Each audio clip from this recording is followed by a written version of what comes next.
హనుమాన్ చాలీసాని మహారాష్ట్రలో నిషేధించినటువంటి ఉద్ధవ్ థాకరేనే రేపు ఆదివారం అందరూ కలిసి బయటికి రండి హనుమాన్ చాలీసా పఠిద్దామని చెప్పించాడు శ్రీరాముడు.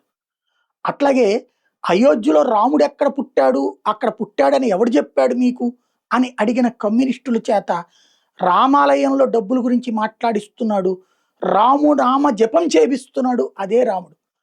అయోధ్యలో రాముడి గుడి నిర్మాణంలో కష్టపడ్డాంలే, 4 రూపాయలు సంపాదించుకుంటే ఏమవుతుందిలే అనుకున్నటువంటి రామ భక్తులమే కదా అని తినేద్దాం అనుకున్న భక్తుల సొమ్ము తినేద్దాం అనుకున్న వాళ్ళని జైలు పాలు చేసి రామా తప్పు చేశాం అనిపిస్తున్నాడు అదే రాముడు.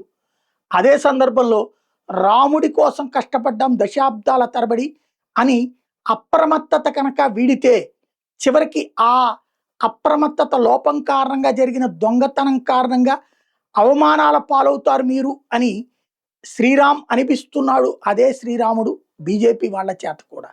కాబట్టి రామనామంలో ఒక పటిష్టత ఉంది, ఒక శక్తివంతమైనటువంటిది ఉంది.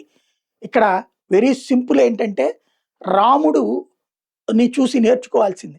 రాముణ్ణి నాశనం చేద్దామనుకున్నటువంటి కైకేయి తన భర్తని కోల్పోయింది, తన ముత్తైదుతనాన్ని కోల్పోయింది, చివరికి తన బిడ్డల చేత కూడా చిత్కారాలకు గురైంది.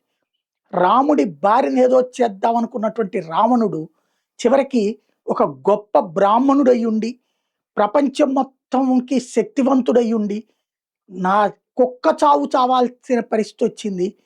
శాశ్వతంగా చరిత్రలో ఒక బ్యాడ్ నేమ్గా ముద్ర పడిపోయినటువంటి పరిస్థితి. కాబట్టి రాముడి విషయంలో అంతా మంచిగా జరుగుతుంది అనుకుంటే సరిపోతుంది.